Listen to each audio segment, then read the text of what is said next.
the government is saying, well, it was an opposition motion, therefore it's not binding. Well, I think when you elect somebody to Parliament, you expect them to take decisions. This is what people understand because... Jeremy Corbyn breaks silence on Sadiq Khan. He's not who you think he is.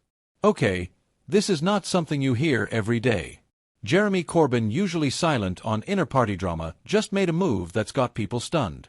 In a rare, emotionally charged statement, he called out Sadiq Khan. Not with rage, not with insults, but with something more unsettling, disappointment. And what he said, it's raising questions, serious ones, about London's mayor, Labour's future, and the real story behind what's happening inside the party right now.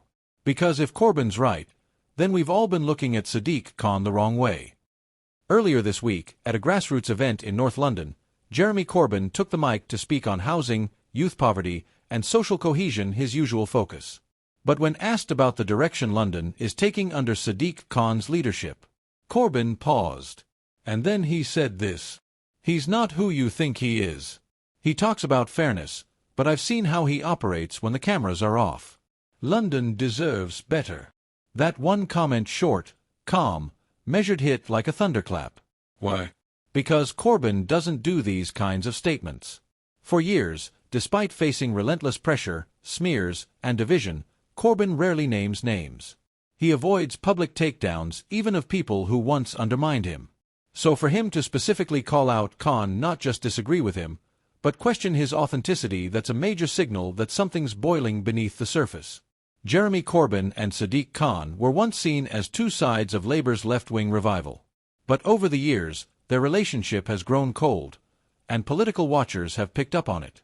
During Corbyn's time as Labour leader, Khan often distanced himself, refusing to appear at key rallies, offering lukewarm support during elections, and at times, even criticizing his party leader publicly. In 2019, during the general election campaign, Khan told a media outlet, "We can't pretend there aren't deep concerns about anti-Semitism and leadership." Many saw that as a jab at Corbyn, at a time when Labour was already under siege. But Corbyn never hit back. Until now. Social media lit up. One user posted, "If even Corbyn is speaking out now, you know something's seriously wrong behind the scenes." Another wrote, "Khan talked a good game. But Corbyn's always been honest, and if he says this, I believe him." Even prominent Labour activists are weighing in. Zara Sultana, MP for Coventry South, tweeted, "We have to be bold in our criticism, even if it's uncomfortable. Corbyn has always stood by the truth." On the other side, supporters of Khan argue this is just sour grapes or worse, a sign that Corbyn is out of touch. A local Labour councillor in Lambeth told The Independent, "Sadiq has done more for London's green transport and housing than Corbyn ever did as leader. This feels like bitterness, not truth." So who's right? Here's what people don't always see.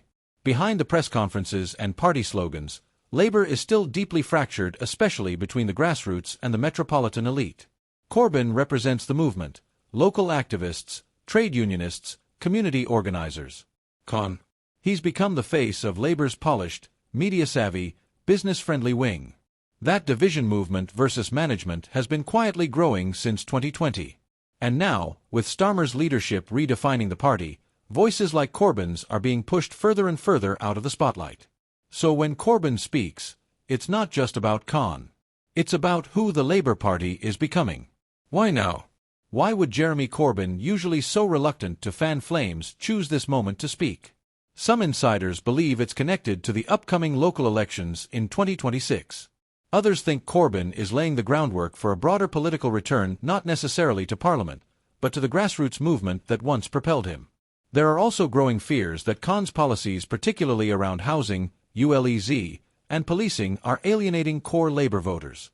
A former Momentum organizer told Novara Media, "There's frustration everywhere. You knock on doors in working-class London and people are saying, 'What's Labour doing for us?' Corbyn's just putting words to what people already feel." To his credit, Sadiq Khan hasn't responded directly to Corbyn's remark. His office issued a statement saying, "The mayor continues to work tirelessly for all Londoners, focusing on delivering affordable housing, clean air, and public safety. He remains proud of his record and refuses to be drawn into internal party drama." A smart move, for now. But this moment could still snowball, especially if more figures from the old Labour left speak up. Because Corbyn might have broken the silence, but many believe others are just waiting for the right moment. This wasn't a rant. It wasn't theatre. It wasn't a political stunt. It was a quiet sentence from a man who rarely throws punches, but when he does, they land hard. Jeremy Corbyn has shown, once again, that he may be out of power but not out of influence. And if his words are a signal of deeper frustration within Labour, then the party has more to worry about than just headlines. Because sometimes, the loudest alarm bells come from the softest voices. And the question now is, if Corbyn's finally speaking, who else is ready to talk?